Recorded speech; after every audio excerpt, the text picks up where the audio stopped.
Hello, everyone. And today we have special PMP experience session. I think I have never done it with the two individuals at a one time. And this is also a little unique. We have Prem who has done PMP in the old format, and we have a Prasad who has done PMP in a new format in April 2021. And we are going to learn from their experience as well as also relate how possibly the new format and old format might be different, and people who started their preparation in the old format may get a lot of value from it because you can connect both the things together. Yeah. Now, before I move forward, let's know about these professionals before we talk about their exam experience. So, Prem, maybe you start and then we go to Prashant. Yeah, share about yourself. Thank you, Mr. Bansal. Okay, my name is Prem Kumar. I did my PMP in the older version. I've been working as a project manager since then. Basically, my graduation was in architecture, but I was more interested in to get into project management and all that, so I moved into that one. It's been a good experience since I started that career. That's about me. I've got 19 years of experience in the field. Thank you. Great. So I can assume that you were working in the architectural and construction and these kind of a space. Yeah, this is absolutely. I come from a construction background. Started as a site engineer and then moved on to architecture, and now I'm a project manager. Okay, perfect, nice. Yeah. Thank you. Yes, Prashad. What about you? Yeah, thank you, Prem. Hello, Mr. Bansal. Good evening for both of you. I've been working as a civil engineer. I started my career as a site engineer again. I started right from scratch of the construction part. I have graduated in Bachelor's of Construction Management, and right now working under project management in MNC, staying at Bangalore. Okay, it's interesting. So like the construction background is something which binds both of you together. And I believe in general in the construction space, the project management is relatively a well-established practice when it comes compared to other areas. That's how I see it. But yeah, I also see it that in general, it is more predictive way of doing rather than the agile way of doing. That's something could be a challenge. So you get an advantage of knowing project management, but you also get a little risk of preparing for agile way of working. Am I reading it right? Prasad, what is your view on it? Yes, very true, because most of the construction projects still will run on predictive approach. Getting into an agile would be a total shift in the construction methodology itself. Mm-hmm. Probably certain things of agile is also been used in under construction, wherein we have the stand-up meetings which happens on daily basis, though not as much as how we call it as a sprint planning, sprint retrospective, but it's the daily stand-up meeting to understand the daily status and the way forward. Mm-hmm. Okay, great. So let's talk about a little bit of the PMP preparation. And see, I can talk in a term. So let's start with agile. Yeah. So I think you can share a little deeper perspective, because I believe from before PMP you might have not looked at agile. That's my assumption. So what do you felt about the agile portion of PMP exam? Like, what is your overall feeling about that? Maybe Prashad, you share, and then we may listen to Prem as well. Yes, agile topic was totally new for me in terms of the knowledge itself, as well as in terms of understanding all the agile parameters and the criteria.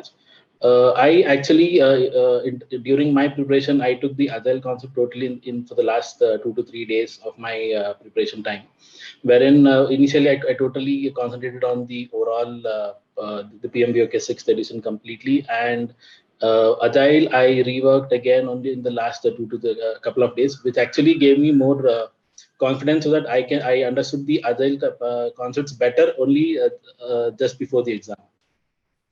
Okay. So you followed a little unique style, that you prepared the project management kind of a PMBOK as a reference material, PMBOK 6, and you understood everything.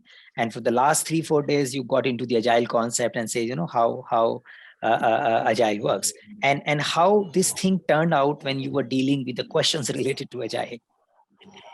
Oh, that was I was actually with respect to the questions what came on the exam, and with respect to the questions what I actually came across during my mock exams, I found a lot of difference, because mock exams questions, it's like quite easy to understand. But on the exam scenario, the situation is in a tougher way, wherein the question itself is it makes us think twice whether it is an agile question or it was with respect to predictive. Because though it's the agile perspective, certain examples wherein they refer to the SPI, CPI of the project, and in the truly agile, we don't talk about SPI and the CPI. So that is where most of the confusion happens. The situation is even we can call it as a hybrid situation. Perfect, and I believe that's the goal of a PMI, to bring hybrid part into the practice. That's something like, it's not pure agile, it's not pure waterfall, and the PMI ensures, like, try to put project managers into the place so that they can work with any approach, and they should be able to get the project objective met irrespective of what approach is used. And there is a possibility that part of your project might be using approach A and part of your project might be using approach B, and you call it hybrid or you call it mixed mode or whatever, and you should be able to deal with that. And that sometimes becomes a challenge for the test taker as well, because when you are seeing the question, it may not clearly say it's an agile question or it's a hybrid question or it's a predictive lifecycle question. From the language, from the option available, sometime you need to find out, is it an agile question? Yeah. And some don't think of that you will get a pure language of agile in the agile question. There could be a language of CPI, SPI, risk management, and later on the question might turn out to be agile question. Is this something you wanna advise people to have more clear eye on what they are looking at? Yes, definitely, because we have to basically understand the situation completely. There might be an example wherein they give a reference to a sprint retrospective, as well as probably with the CPI also. So you need to exactly analyze what is the situation, whether it is in the agile approach or with the predictive approach. Usually, agile questions are quite understandable rather than the hybrid questions. Okay, interesting. And Prem, you might be wondering what all this started coming in the PMP exam, or you say that while you were giving exam, you were also facing something like this in the old format before Jan 2021 thing. Not in in that sense, but since it's an older version, we did not come across agile much, little bit of it. But having said that, on the practical scenario, when it comes to working on real projects, even though we may not have much knowledge on agile because we have not gone through that, but on a practical scenario, we started using it. Let it be a stand-up meeting early in the morning, or meeting somebody in the site with all other consultants and all that.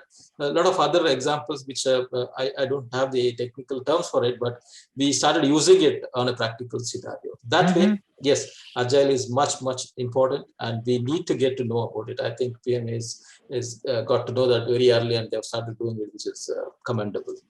Perfect. So I think that's the PMI talks about their role definition study, and every 3 years they conduct and try to understand what project manager is expected to know in order to do his or in order to do the good job, and they end up identifying that agile based knowledges are good thing for a project manager, and that's why they included in the PMP exam. And when you are sharing that even without PMP exam also, you see in your industry space as well, good amount of engagement is increasing. So like people do talk about formal communication, but there is also a push about talking face to face and sharing information. Absolutely. Rather than always focusing on documentation.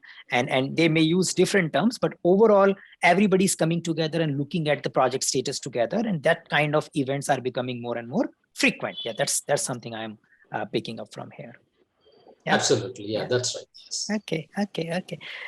Perfect. Thank you. So Prashad, let's spend a little more time on agile. So what do you suggest? Like we got to know that your style was that understand the project management and then look at agile.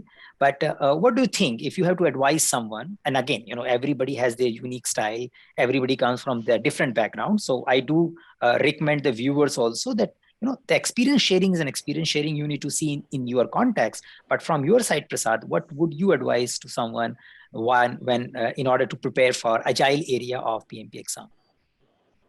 Yes. In this, there are two parts of your question on this, Saket. One is that where people have already prepared for the PMBOK 6th edition and writing it on the newer version of the exam, and the other is wherein the people are getting trained under the newer version of the exam itself and writing in that way. So there are two scenarios again here. So for the people who have already studied under PMBOK 6th edition and who have already prepared for that, so for them, probably for Agile, I would definitely recommend them to think of Agile in a practical way when they're reading it across the PMBOK. Not only PMBOK edition, they can also refer to the World Wide Web, wherein they get much more deeper insights of the Agile methodology. And as everyone knows, like every person has got their own style of understanding things. It is always good for it is always suggested that they understand the concept of project management completely and then look into Agile, wherein you're already sure on 80% of the work and 20% is only on your Agile. So the moment you read Agile afresh, probably about even if you take about 15 days prior to your scheduled exam, they can easily bring up the thoughts of project management and into Agile. It's just like you're pulling in something into a new one. Just like you're upgrading from Windows 8 to Windows 10, something in that category. So understanding project management concept is more important first than understanding Agile on the overall perspective. Okay, but for the people who are writing their exam in the getting trained in the newer version, so for them it is always good to follow the newer version itself, right of Agile from day one. Okay. So I liked your approach, and let me reiterate it and see if we have something to add there. So you are saying that once you have a foundational understanding of project management, then you know what is project management, and in your view, the 10 knowledge area of PMBOK Guide 6th edition can tell you what is project management. What is integration management, what is risk management, what is procurement, what is, how do you handle change, how do you manage scope, what is validated scope, what is quality. So you know everything. Now, once you know that, and you might have done because you were preparing for PMP maybe 1 year ago. So you know that, and you may refine that. Now you bring that knowledge and say how differently and which part of a project management is done differently in Agile. So you are kind of upgrading the way you are saying, you upgrade that part and say, okay, and maybe the whole project management is not explained in Agile. The part of Agile is little less, planning, execution is the more focused. Procurement remains procurement. There could be a little bit flavor things, but yeah, in general, the core things remains that. So especially the people who have already started preparation using the previous version, they should not worry much. Yeah, they should focus on their fundamentals, which they might have built, and then add Agile knowledge to it. And people who are starting new, then it might be a good idea when you are picking up a one project management area, say project integration management or scope management. Along with that, you also think of, okay, how this will be done in Agile way, how this will be done in a predictive way, and what is this knowledge area is all about. So parallelly, you can think, so that probably you can easily relate to the rest of the project management as well. That's your advice, I guess. Yes, definitely, yes. Yeah. Good. In continuation with that, just an example for that is like if you take your risk management knowledge area. So in the risk management knowledge area, if you take the conflict management, it is just a small topic in your overall project management. With respect to your edition with PMBOK 6 or 7. But when it comes to a newer version, the risk, the conflict management itself is a bigger topic.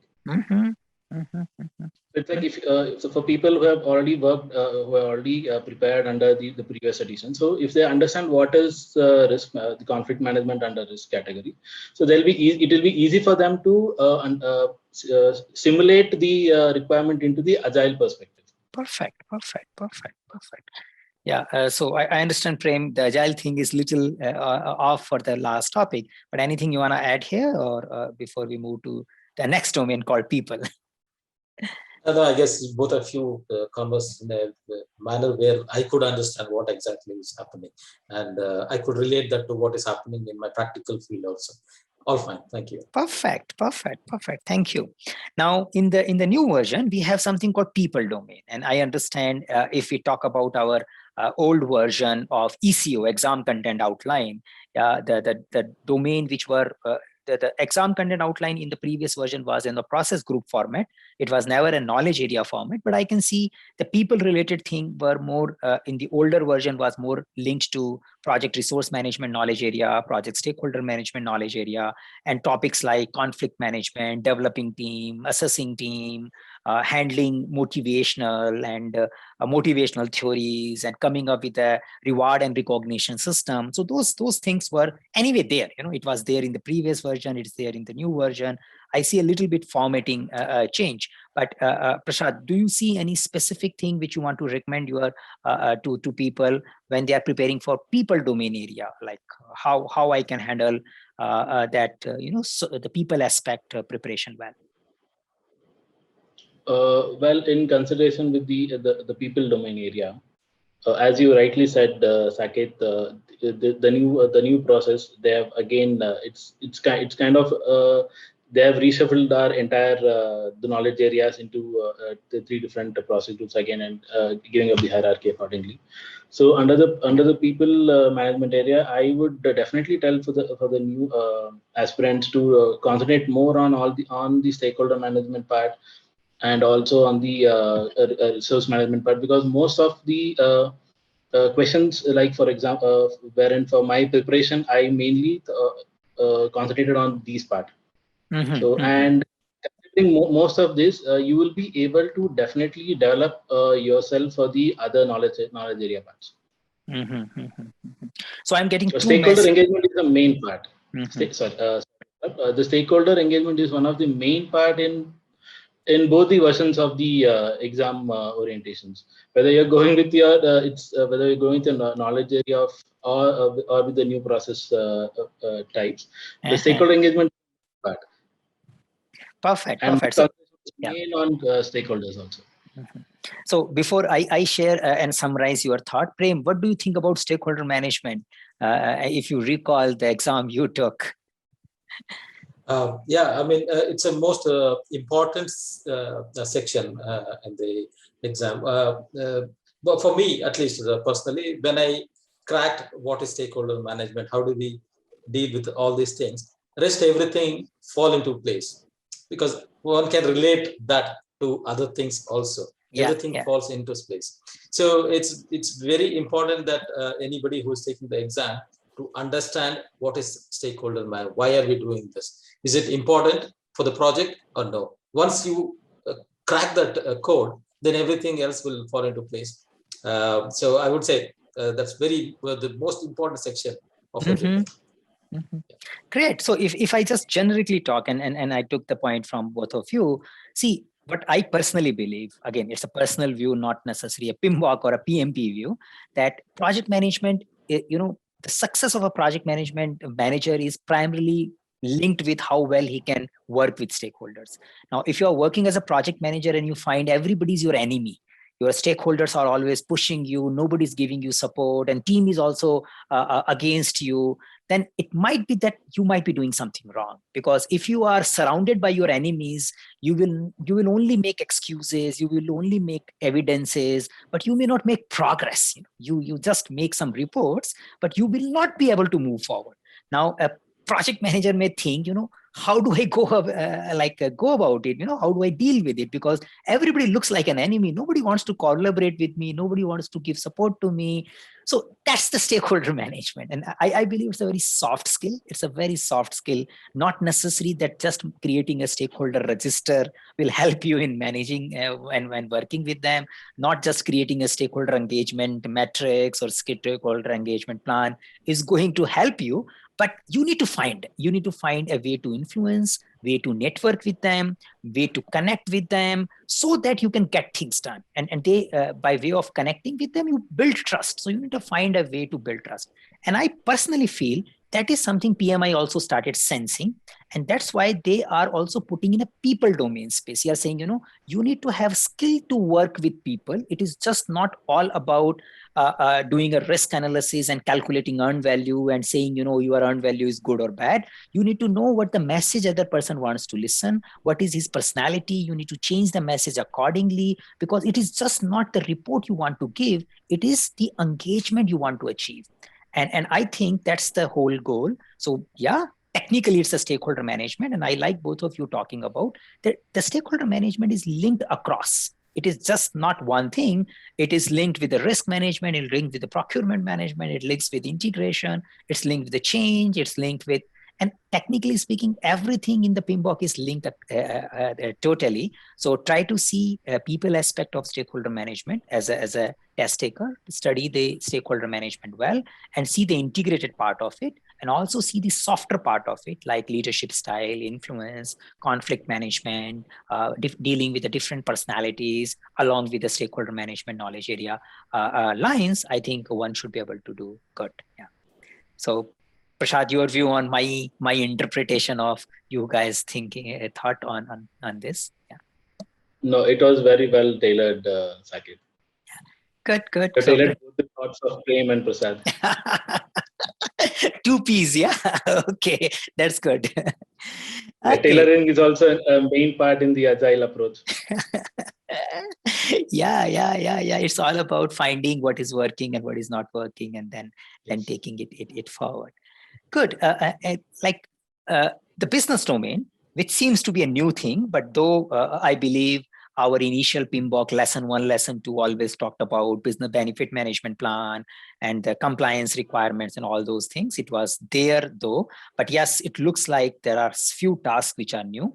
Anything you could notice while you were preparing, or anything you want to suggest people for the small business domain to look at? Yeah. While my preparations for the business domain part, as I already said, my approach for the preparation was totally with respect to the foundations first, and then tailoring it with respect to the agile requirements. My concentration on the business domain was very, I can say it as very least, because I did the preparations for that in the nth moment. But certain new management techniques which are not referred in the PMBOK is always good if you are if you can understand that for the business part. Basically, one of that you can take it as probably a Briggs Maze experiment. So that management model. If you understand that, most of our the intentions, most of our, even the compliance part is clearly understood in that. Okay.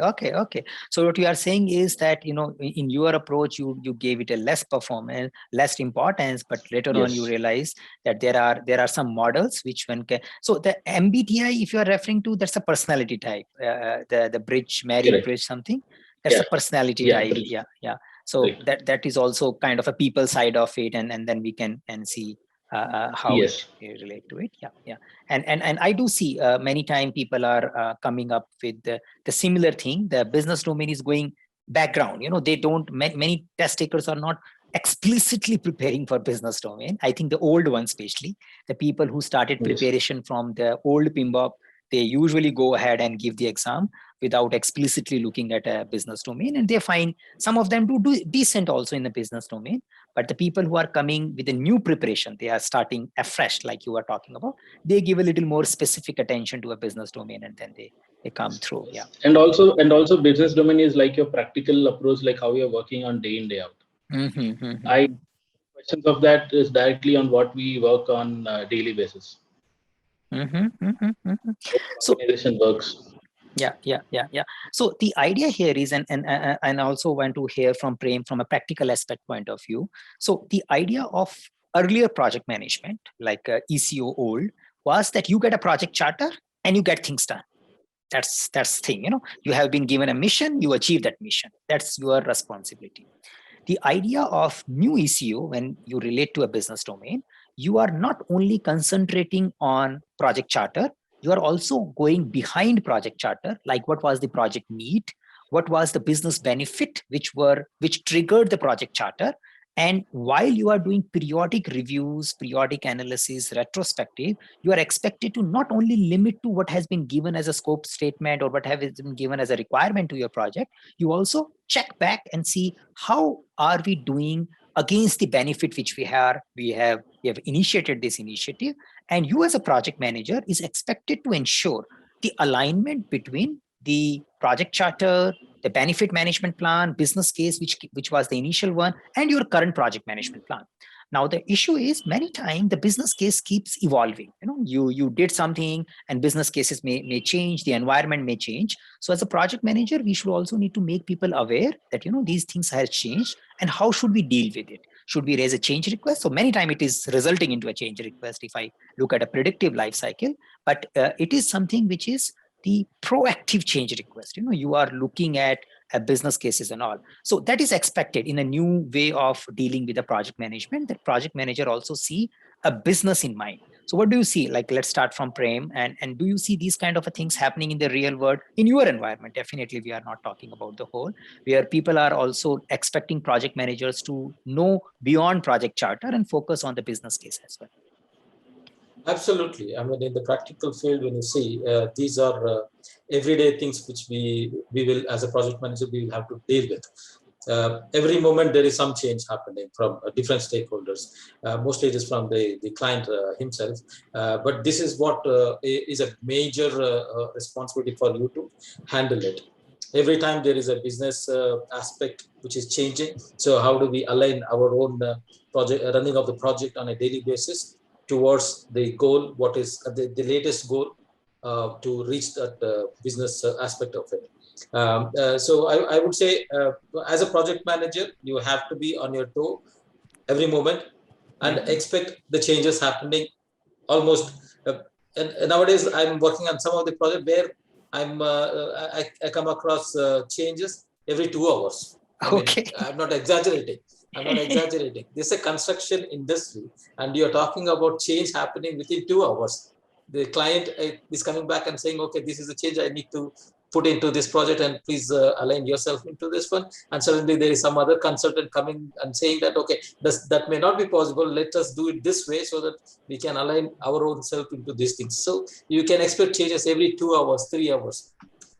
It was not the case probably a decade ago, but nowadays we are into a world where changes are expected within any moment, and we have to be ready, especially as a project manager, to deal with it and align yourself into it. Yeah. Perfect. Thank you, Prem.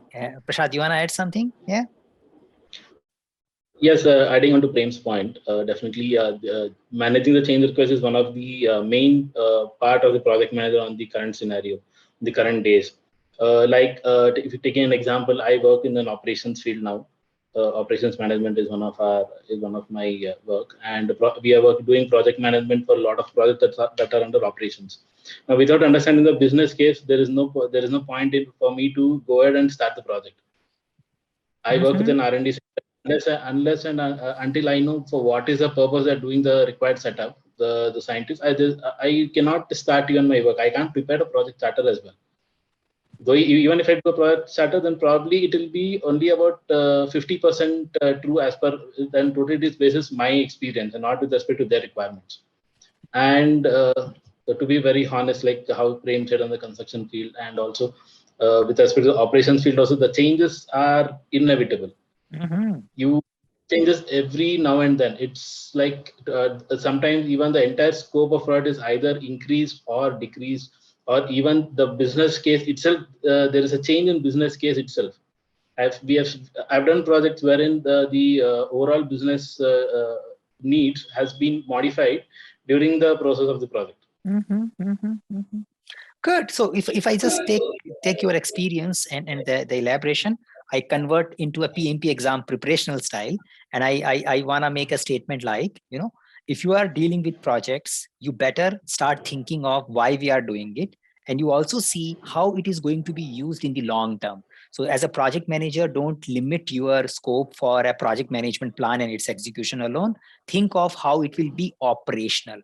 And some of you who might have worked from the R&D space and the project development space and the operational space might be able to visualize it easily, but others who have yet to get all three experience may start appreciating that this might come at some point in time. And as a project manager, in order to make maximum best use of organizational resources, it is just not about doing the project, it is also ensuring the project is useful. The output which is coming from a project is useful in order to meet the business needs for which it has been initiated. And don't expect the business need is going to be stable. The needs can change, which can also impact your business case. And that is all about business domain of the new exam. I think if one understand all these small aspects and start relating them, I think you are one is good with the business domain preparation. Yeah. Yes. Okay. So anything else you want to add? I want to talk about little bit on the proctor thing. How was your experience giving exam from home? Because I do see many people are still worried about how I handle it. Yeah, so that's something I want to discuss, and maybe a little bit more. But before that, if you want to add something about the preparation part. Not much on the preparations part, but I would definitely recommend individuals who are aspiring for PMP to make their process plan on the study part. What do they want to do first? They need, once they complete the preparations through all the study guides, whatever they're having, I would recommend them to have a quick revision with the main topics what they feel are the very critical for themselves. Because of the criticality depends on individuals again. One person might find the business case to be a little critical, and the other person might find the the people case to be a little critical. So I would recommend individuals to have their own notes prepared with their priority points for revisions. Okay. So if I say this, it is something like you are saying, if I just use the agile and the new PMP exam preparation thing, so one has to create their own backlog, and they need to prepare their study backlog and prioritize that study backlog based on the value and the risks they see, and that will be an individual style. But you need to have some kind of a release plan also in mind. Then this is my backlog, this is how I'll prioritize, and this is how I will go, and may do a frequent retrospective to ensure that you are on a right track. Correct. Yes, that's what I want. That's what I want. Good. Yeah. So Prem, for you, it's been a while. So I let you not to answer this particular question, and we explored something different. Now, one more question to Prasad primarily about the proctor exam experience. So anything you want to share? Because I find many participants are little having some fear about handling this exam from home. Yes, Saket, to be very honest, I did not take the exam from home. Okay. My initial take the exam from home, but I was very doubtful on the internet connections and well as the power backup at my place. So though I have a stable internet connection, but I had issues with the power backup. So I decided to take the exam in the exam center. So how was the experience in the exam center? Yeah. The experience was really good, though it is it's a pandemic also. The way they had set up the waiting areas and the way they took everyone the profile and allowed these systems accordingly. That is in a very systematic manner. I did not find any issues with that sort. And also while when you're sitting in front of the system which has been allotted, your main focus is only on the system, and you're not supposed to turn around, and you don't want to waste time looking at all the other things. The overall experience with the taking the exam at the exam center, I would say it is like 10 out of 10 rather than taking an exam at home. Okay. And like you were wearing the mask throughout the 4 hours, or you could? Yes, the wearing of the mask was mandatory, and just in case if for discomfort, they allowed us to take it out for not more than a minute. Okay. And just to be clear, that you took the exam in Bangalore, yeah? Bangalore, India. Yeah, I took the exam in Bangalore. Yes. Yeah. So in a simple word, we can share that if you are around and if you see in your city the exam centers are operating, you can assume that they will take care of your safety and security well. And Yes, and it if they is are really operational, safe. yeah, good. Yeah, exam symptoms are really safe, and we will have that the exam thought process also when we are taking the exam in the exam center rather than taking at home. Because at home we might feel little comfort or probably a little more or most nervous, because at home the disturbance around is always on a higher side. Someone may have to use a room where you're working, where you're taking the exam, or someone Mm-hmm. might something in between. People may not understand your 4 hours of your exam time is very crucial, because it's Okay, always a family. They always want you to be in a good shape. So I know. you can totally avoid the disturbance if you're taking in the exam in the exam center.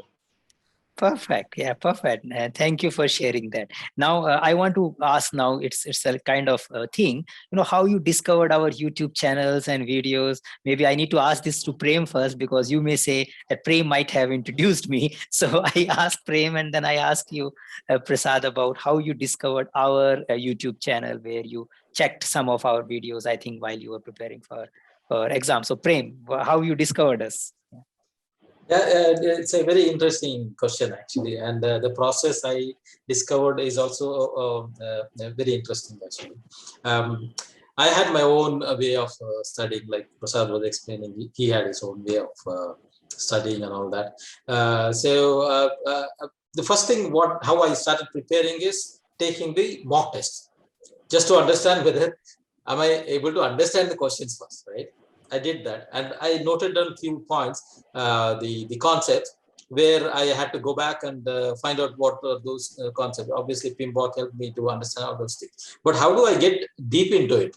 Then I went to YouTube, and every time I type something about some concept, I was getting this Eisen, Saket Bansal, and so I was like little kind of surprised. How come this name is repeating every time?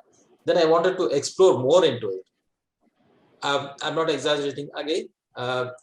Whenever I found some difficulty understanding in some other channel or from the book and all that, when I go back to Saket Bansal Eisen video, everything is perfect, everything is clear.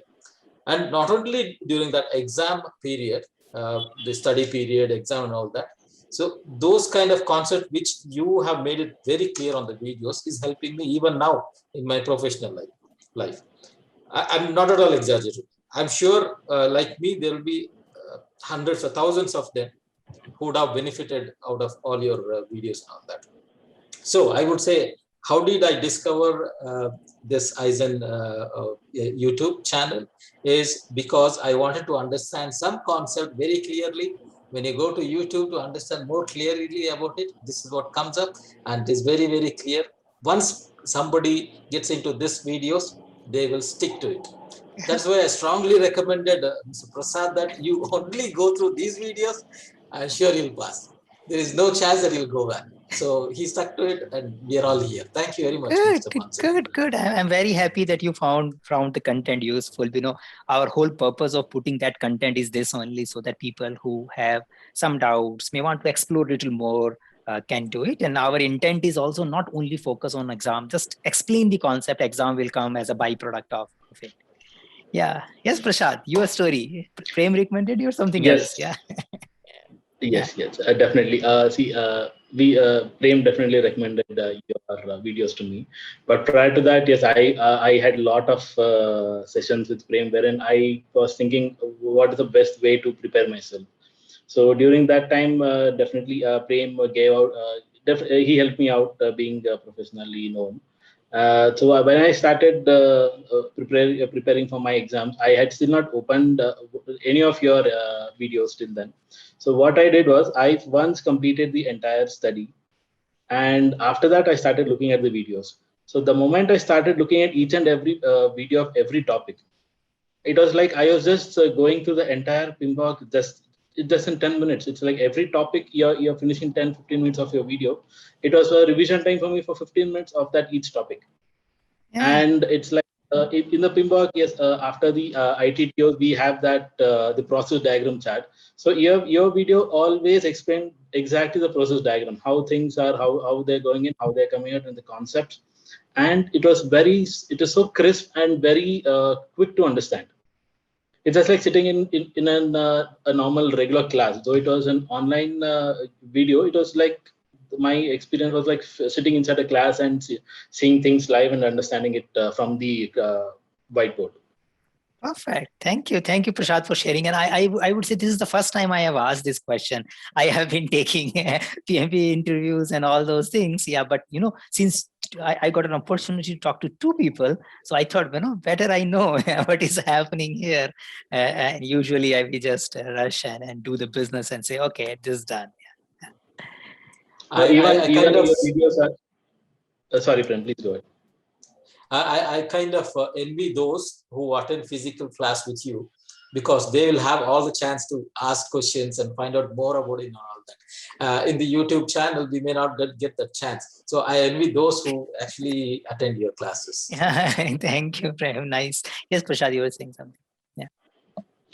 Yes, I just wanted to say again that your videos have been very crisp, and I would recommend you to keep on updating the videos with the latest content as well. Thank you. Yeah, we'll do. And that's something, the whole aspiration we have. Just this pandemic is bringing their own challenges. But yes, we are getting back on track now gradually and taking these things forward. So thank you, both of you, for coming and taking time out and collaborating. And I think this video will help the future test takers to come up with their strategy and come out of their fear of preparation. Especially, I believe this conversation will help those people who have started preparation before and got afraid in between because of a new agile and new content outline. But I think after listening to both of you, they may say, okay, we can handle it. We can get to the agile thing. It is not looks like complex. It doesn't look like a complex. We can take care of it. Good. Yeah. Thank you. Yeah. Nice talking to you both. Yes, I get it. Thank you very much for giving us this chance. Thanks very much. Thank you, Prem. Yes. Yeah. Thank you for this opportunity. Great. Thank you, guys. See you. Bye. Bye. Bye.